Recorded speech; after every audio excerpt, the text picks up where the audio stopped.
¿Por qué David pidió a Dios que le devolviera el gozo? Salmo 51:12. Vuélveme el gozo de tu salvación y espíritu noble me sustente. Bienvenidos al apapacho del Padre, donde el alma y el espíritu se renuevan. Meditemos en este Salmo 51, donde normalmente nos vamos a esa petición, esa plegaria de perdón que hace David a Dios.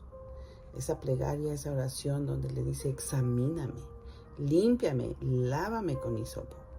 Pero también le dice David a Dios: vuélveme el gozo de tu salvación. Y al leer estas palabras podríamos preguntarnos: ¿por qué David tuvo que pedir que le devolvieran el gozo? ¿Qué es lo que había sucedido? Seguramente si tú ya leíste el Salmo 51 o te sabes la historia de lo que pasó con David, sabes por qué le estaba pidiendo que devolviera el gozo, ¿verdad? Pero te voy a dar un poco de contexto. David había pecado gravemente contra Dios. No solo había cometido adulterio con Betsabé, sino que también intentó encubrir su pecado. Durante un tiempo guardó silencio y trató de continuar con su vida como si nada hubiera pasado. Sin embargo, el pecado nunca es algo ligero para el creyente. Y en el Salmo 32, David describe lo que ocurrió mientras ocultaba su pecado. Vamos al Salmo 32, versos 3 y 4, donde dicen: mientras callé, se envejecieron mis huesos en mi gemir todo el día, porque de día y de noche se agravó sobre mí tu mano, se volvió mi verdor en sequedades de verano. David estaba experimentando el peso de una conciencia culpable. No había perdido su posición como hijo de Dios. No había dejado de pertenecer al Señor, pero había perdido algo muy valioso: el gozo de caminar en comunión con Dios. Su corazón estaba seco, su alma estaba inquieta. La alegría que antes se encontraba en la presencia del Señor había desaparecido. Y yo no sé si tú lo has experimentado, pero seguramente esto nos enseña algo bien importante. Muchas veces pensamos que el mayor problema del pecado son sus consecuencias visibles. Pero el mayor daño del pecado es lo que afecta nuestra comunión con Dios. Nos roba la paz, nos roba la libertad espiritual, nos roba el deleite de estar cerca del Señor. Por eso David no pidió riquezas, no pidió éxito, no pidió recuperar su reputación. Pidió algo mucho más valioso: vuélveme el gozo de tu salvación. David entendía que la mayor bendición no era el trono, ni el poder, ni los logros que se había alcanzado. La mayor bendición era disfrutar de una relación cercana con Dios. Y cuando finalmente confesó su pecado y se arrepintió, experimentó esa paz, esa restauración.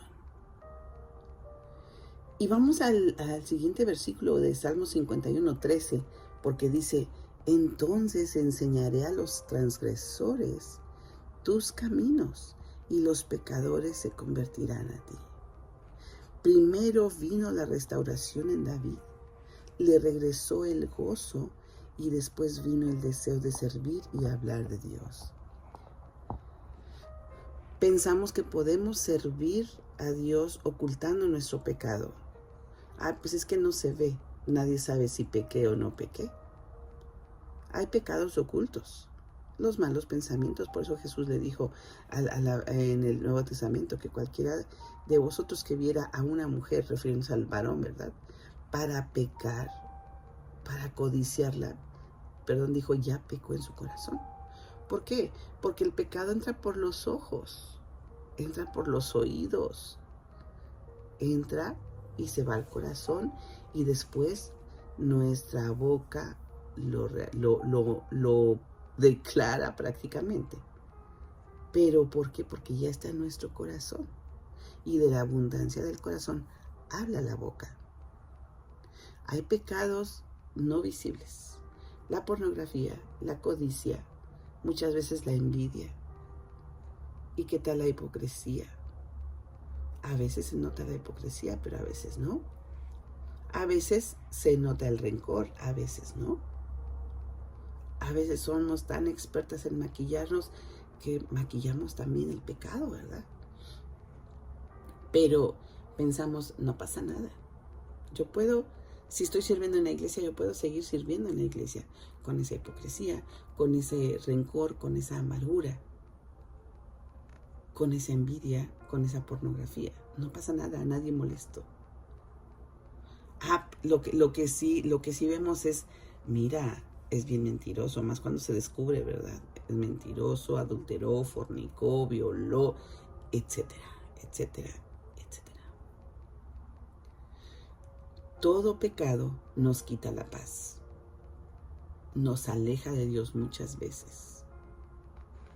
Y a veces el pecado es tan cínico que nos ponemos a servir a Dios a pesar del pecado que traemos ahí, sin pedir perdón.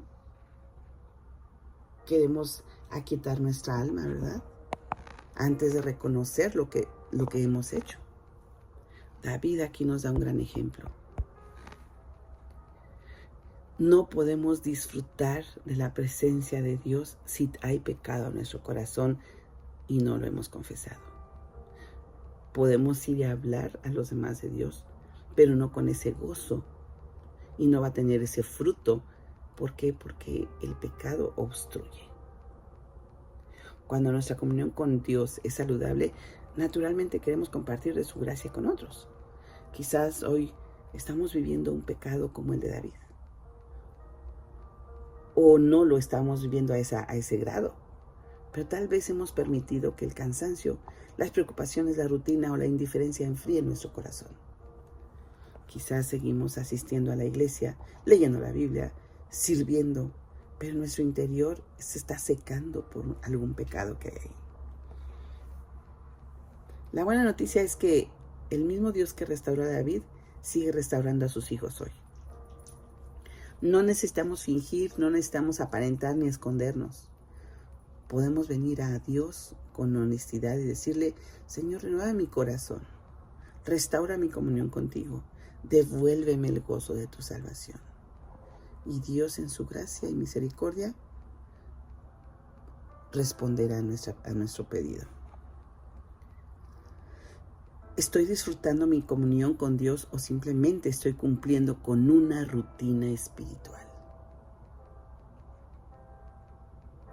¿Con qué ánimo y con qué actitud de corazón voy a tener ese tiempo con Dios?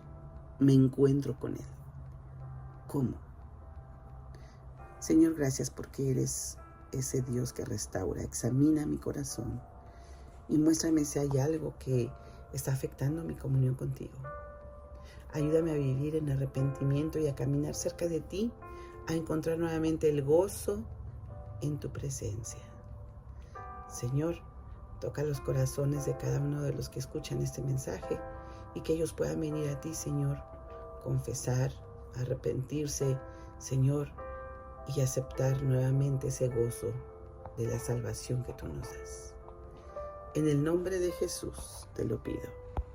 Amén. Dios les bendiga.